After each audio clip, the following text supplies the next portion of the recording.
OLE, the utopian world of online education. Hello dear students, welcome to OLE. How are you? Okay, so today we will start a new topic and that is current electricity. It's very scoring topic for board point of view as well as very interesting one. So let's start today's topic and that is current electricity.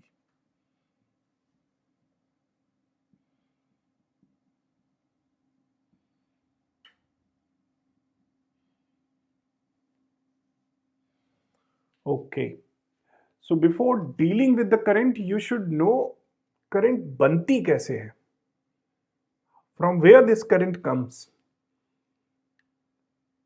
So are you aware with the charge? Charge क्या होता है ये मालूम है आपको? Are you aware with the charge? What is charge? You must have studied in your previous class 9, that when we rub two things, दो चीजों को जब हम रब करते हैं, then what happens?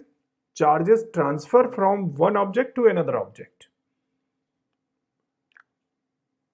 और ट्रांसफर होने के बाद जिस भी ऑब्जेक्ट के पास चार्ज एक्सेस हो जाते हैं वो निगेटिवली चार्ज हो जाता है, और जिस भी ऑब्जेक्ट के पास चार्जेस की डेफिशिएंसी हो जाती है वो पॉजिटिवली चार्ज हो जाते हैं. सो व्हाट इज चार्ज? चार्ज को अगर हम डिफाइन करें तो चार्ज क्या है? चार्ज एक ऐसी कैपेबिलिटी है, ऐसी पावर है, जब किसी ऑब्जेक्ट के पास आ जाती है तो ये चीजों को अपनी तरफ, दूसरे चार्जेस को अपनी तरफ अट्रैक्ट करने लगता है या अपने से रिपेल करने लगता है. Means when any object is charged, अगर ये चार्ज हो गया है, then it will have some power to attract other charges और to repel other charges. Either it will attract other charges or it will repel other charges depending upon the nature of this charge. अब basic से बिल्कुल चलते हैं हम, फिर धीरे धीरे समझते जाएंगे चीजों को and it will become more interesting for you. ठीक, ऐसे हम चार्ज पे डायरेक्ट आके आए बिना हम बहुत बेसिक से चलते हैं. ठीक, तो in this universe whatever you are seeing, जो भी तुम देख रहे हो, चाहे जो चीज हो, suppose this is a marker, तो ये marker, there are millions of atoms of plastic. Okay, whatever we are seeing around us, हमारे चारों तरफ जो कुछ भी है, अगर वो क्रिस्टल फॉर्म में है, सॉलिड फॉर्म में है, तो उसमें मिलियंस, करोड़ों, अरबों एटम्स होंगे. ठीक, और नॉर्मली हर एक ऑब्जेक्ट न्यूट्रल कंडीशन में होता है. ठीक, न्यूट्रल कंडीशन में क्यों होता है? देखो, जैसे हमने कहा कि ये एक प्लास्टिक का ब्लॉक है, एक टुकड़ा है प्लास्टिक का. Okay, so in this plastic block there will be millions and billions electrons, holes, or we simply can say that million billion there will be atoms. ये क्या है? एटम्स है, अरबों एटम से मिलके ये बना होगा.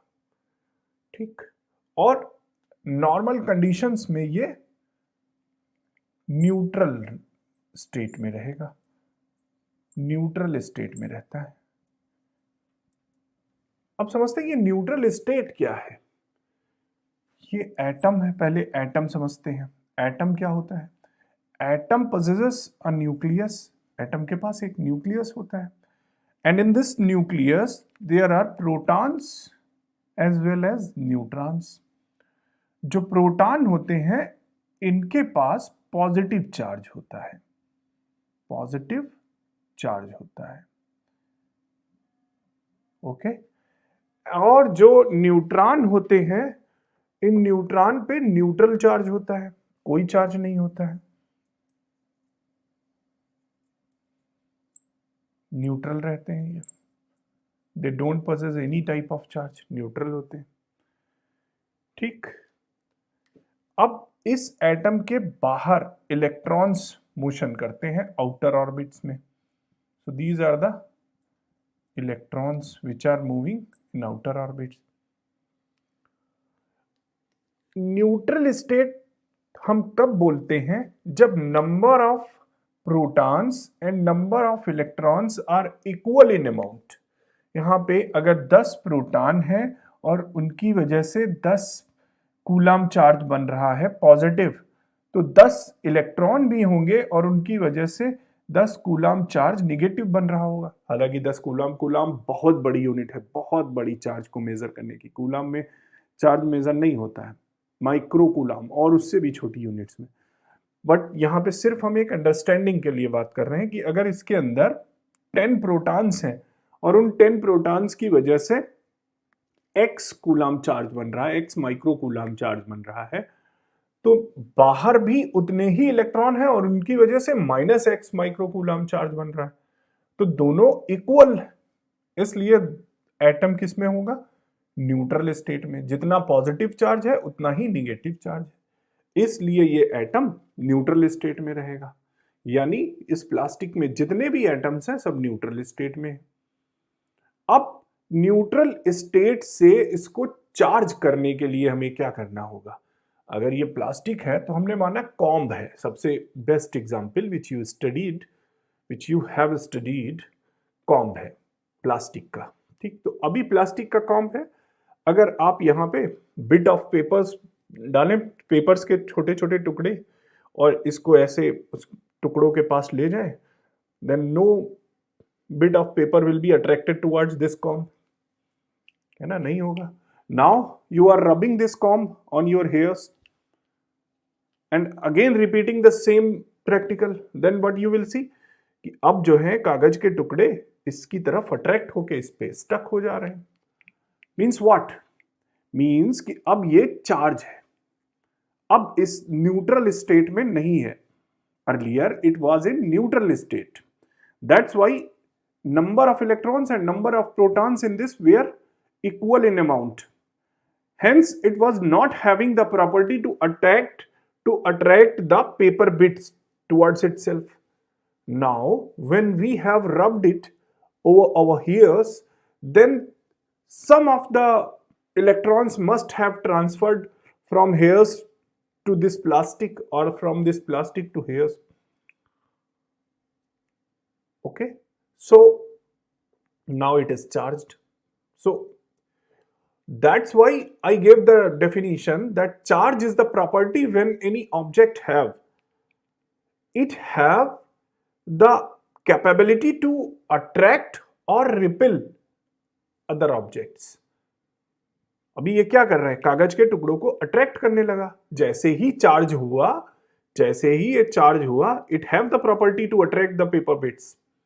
Otherwise it was in neutral state, कुछ नहीं कर पा रहा था, ऐसे था और कोई पेपर का टुकड़ा इसकी तरफ अट्रैक्ट नहीं हो रहा था।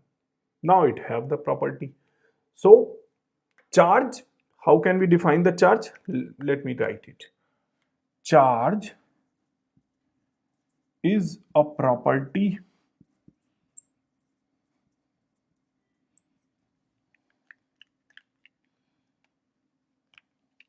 when any object have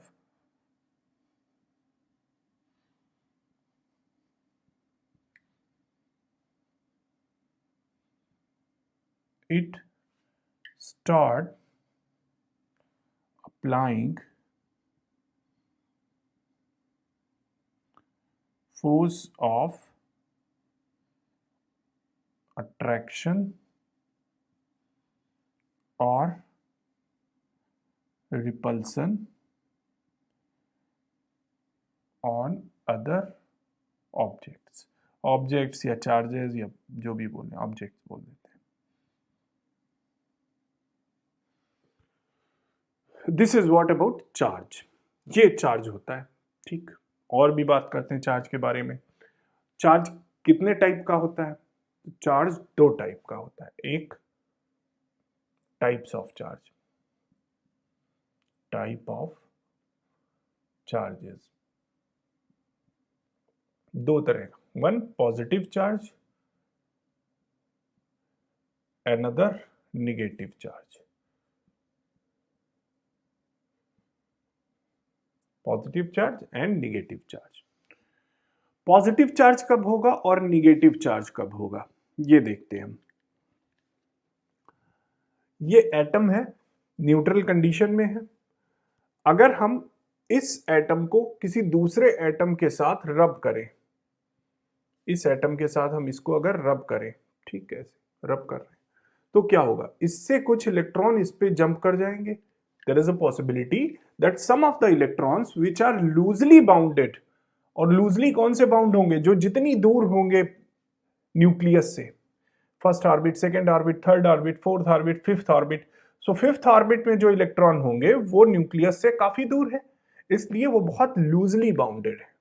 और जो जितने पास होंगे वो उतने स्ट्रांगली बाउंडेड होंगे।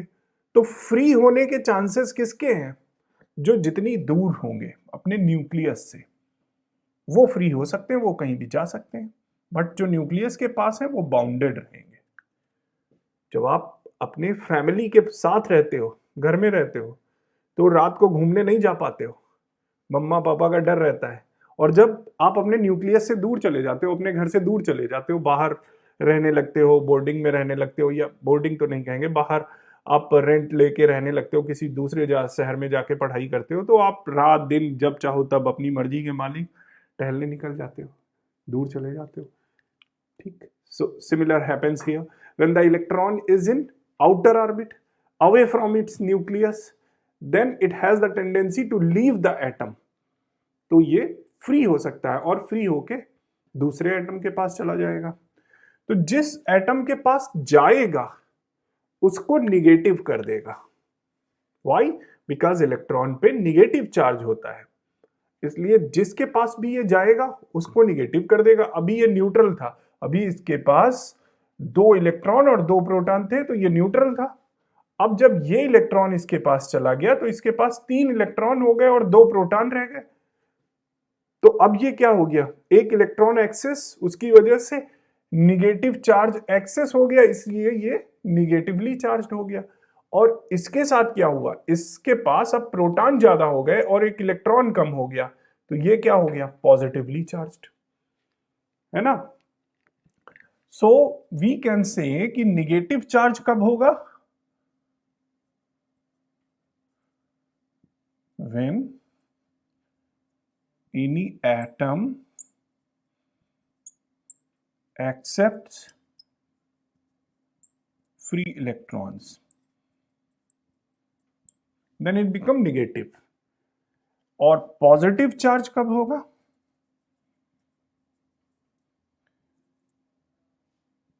when any atom leaves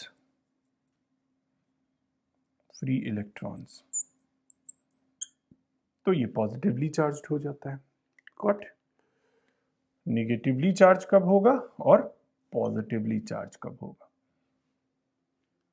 hope you got it. और देखते हैं चार्ज के बारे में, कुछ और बातें करते हैं, some more interesting thing about charge. If 2 charges of same nature are kept together, you must be aware, अगर हम पॉजिटिव और पॉजिटिव को एक साथ रख दें, एक पॉजिटिव चार्ज और दूसरा पॉजिटिव चार्ज एक साथ रख दें, तो इनके बीच क्या होगा, रिपल्सन। अगर एक पॉजिटिव और एक निगेटिव रखें तो क्या होगा, अट्रैक्शन। और अगर एक निगेटिव और दूसरा निगेटिव एक साथ रखें, दोनों निगेटिव एक साथ रखें, again repulsion. Okay, so positive negative एक साथ होने पे attraction, negative negative repulsion, positive positive repulsion, negative positive attraction, ऐसा होता है। ठीक, ये पॉजिटिव चार्ज है, ये निगेटिव चार्ज है, ये निगेटिव चार्ज, ये निगेटिव, ये positive charge, negative charge, positive charge, attraction, repulsion, repulsion, attraction. This is the nature of charges when they are kept together. एक और इंटरेस्टिंग चीज बताते हैं आपको, बुक्स में शायद नहीं मिलेगा, कि अगर आप कंफ्यूज रहते हो, किसमें कंफ्यूज रहते हो, कि if you are rubbing the two things, आप दो ऑब्जेक्ट को रब कर रहे हो, then which one will be positive and which one will be negative. ये अगर आपको नहीं पता चल रहा है, आप परेशान हो, तो फिर then what you will do, आपको याद करना है. मैं एक सीरीज बना के देता हूं, आप वो याद कर लो. Then it will be easy for you to memorize that which one will be positively charged and which one will be negatively charged. Okay, so we'll write here glass, wool, silk, hard metal, hard rubber,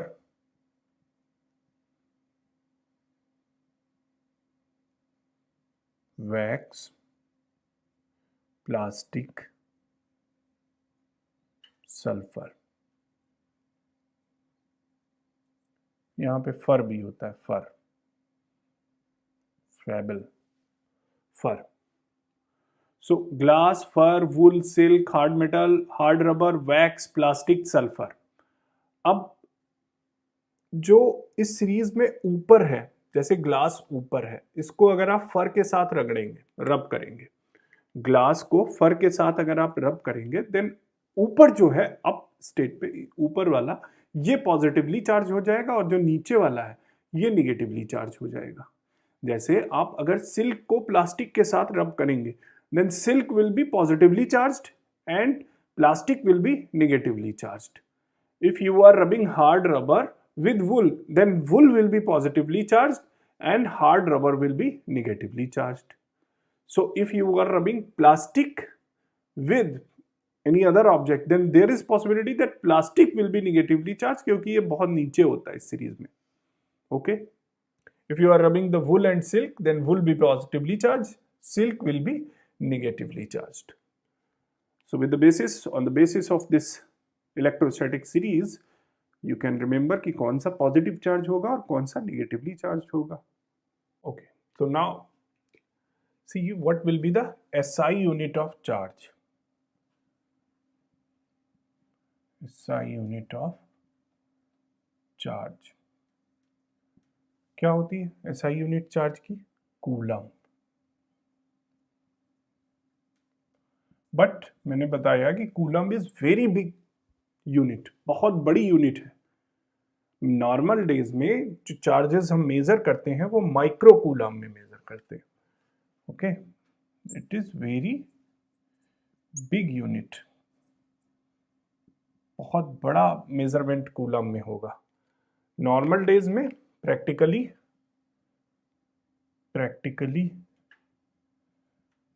micro coulomb is used. Micro coulomb is the unit used in measuring charges. और एक micro coulomb में 10⁻⁻⁶ coulomb होते हैं. Okay, so what is charge? Charge क्या है?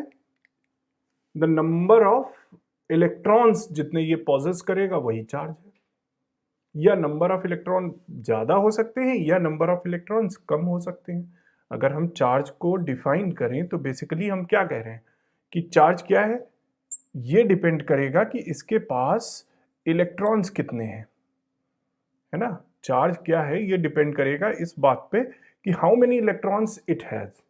If it has more number of electrons, suppose ये कोई body ए है, ठीक, ये बॉडी अगर ज्यादा इलेक्ट्रॉन है इसके पास तो ये निगेटिवली चार्ज होगी, और अगर इसके पास कम इलेक्ट्रॉन्स हैं, प्रोटॉन से कंपेयर कर रहे हैं हम यहाँ पे, प्रोटॉन के कंपैरिजन में अगर इसके पास ज्यादा इलेक्ट्रॉन्स हैं तो ये निगेटिवली चार्ज्ड होगी, और अगर प्रोटॉन के कंपैरिजन में इसके पास कम इलेक्ट्रॉन है तो ये पॉजिटिवली चार्ज होगी। तो बेसिकली चार्ज किस पे डिपेंड कर रहा है? द नंबर ऑफ इलेक्ट्रॉन्स, कि how many electrons anybody possess. तो चार्ज को हम कैसे डिफाइन कर सकते हैं? Q is equal to n e, where n is number of electrons. So number of electrons, जितने इलेक्ट्रॉन पॉजेज होंगे किसी बॉडी के पास, उसी से डिफाइन होगा कि वो कैसी चार्ज है, पॉजिटिवली चार्ज है या निगेटिवली चार्ज है। So this is the formula on the basis of which we can solve the numericals. Q is equal to n e. तो एक कूलाम चार्ज के लिए, now there is a question for you, how many electrons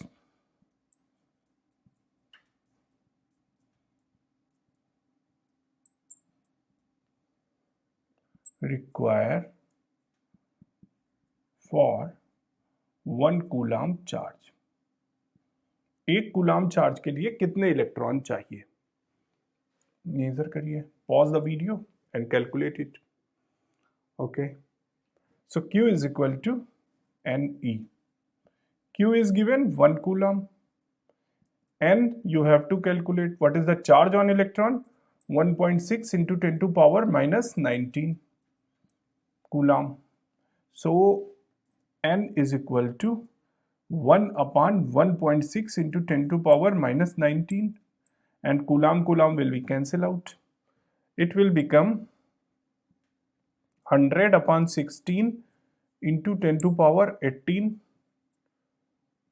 6.4 approx, 16 96 4 40, 6.2 into 10 to power 18। इतने electron हमें चाहिए अगर हम एक कूलाम चार्ज बनाना चाहते हैं। If we want to form 1 coulomb of charge, the number of electrons needed are 6.2 into 10 to power 18। सोचो कितनी बड़ी यूनिट है एक coulomb. Okay, it was all about charge. अब चार्ज जब मोशन करते हैं तब क्या होगा? ये अभी तक हमने पढ़ा कि चार्ज क्या है, स्टेबल कंडीशन में है, अभी मोशन नहीं कर रहे। एक से दूसरे पे जब ट्रांसफर होते तो मोशन करते, ठीक। तो जब चार्ज मोशन करेगा, अब हम वो केस देखते हैं। ओके, चार्ज के बारे में बेसिक जो भी आपको जानना था, whatever the basic information was required to you to know about the charge, I give you. इस सेशन में हमने वो सारी चीजें डिस्कस की which were required to know about the charge. Now we will discuss current, electric current.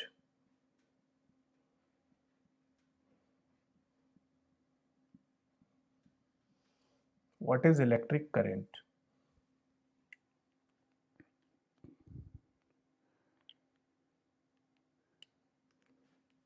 Current depend करेगी कि कितने चार्जेस मोशन कर रहे हैं। ओके, अगर एक वायर है, ये इस वायर में ये कोई इलेक्ट्रॉन्स हैं, ये इलेक्ट्रॉन जितने ज़्यादा होंगे और मोशन कर रहे हैं, ठीक, ये मोशन कर रहे हैं इलेक्ट्रॉन्स, तो अगर 10 इलेक्ट्रॉन मोशन कर रहे हैं तो कम करंट बनेगी, अगर 20 इलेक्ट्रॉन मोशन कर रहे हैं इस वायर में तो ज़्यादा करंट होगी, अगर 50 इलेक्ट्रॉन मोशन कर रहे हैं और ज़्यादा करंट होगी, अगर 6.2 into 10 to power 18 electrons motion कर रहे हैं तो और ज़्यादा करंट होगी। So I is basically proportional to Q। क्या सिर्फ चार्जेस के मोशन पे डिपेंड करेगा करंट? सोचो, क्या सिर्फ चार्ज के मोशन पे डिपेंड करेगा करंट, कि जितने चार्जेस मोशन कर रहे हैं वही उतनी ही करंट होगी? ठीक, मैंने कहा कि ये एक वायर है, ये एक वायर है और इसमें करीब 1 लाख इलेक्ट्रॉन मोशन कर रहे हैं। ठीक। और ये दूसरा वायर है, इसमें करीब 50,000 इलेक्ट्रॉन मोशन कर रहे हैं।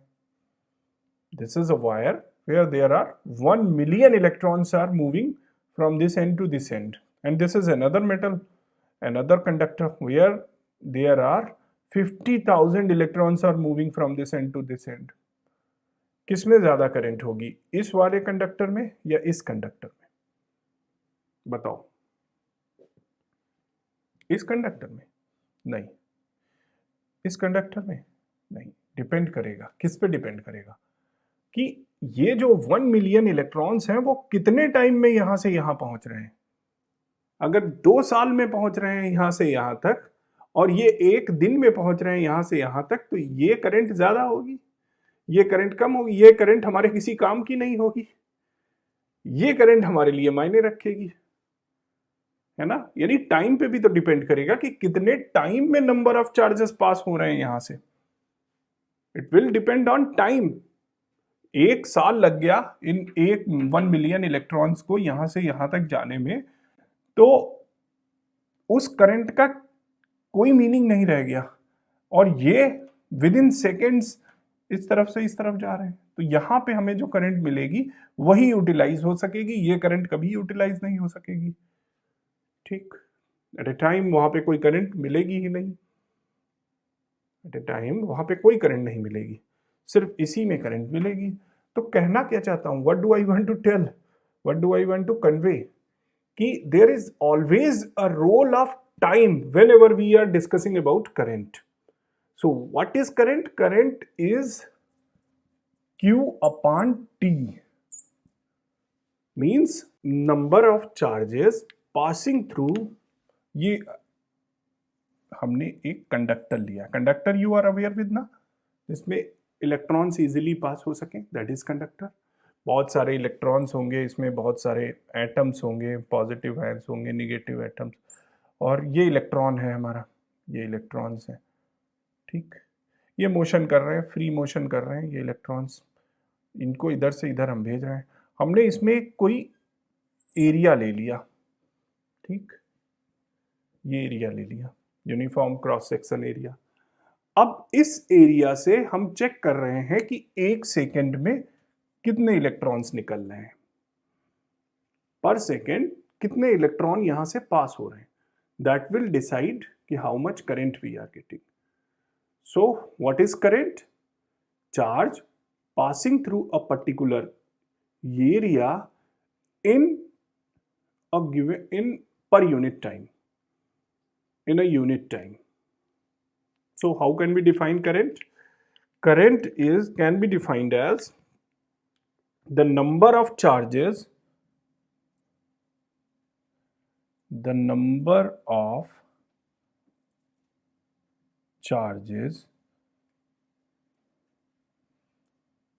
passing through a uniform cross section area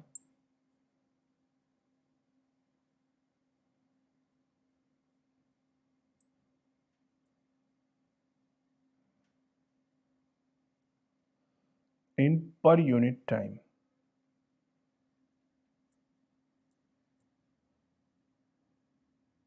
In per unit time. The number of charges passing through a uniform cross section area in per unit time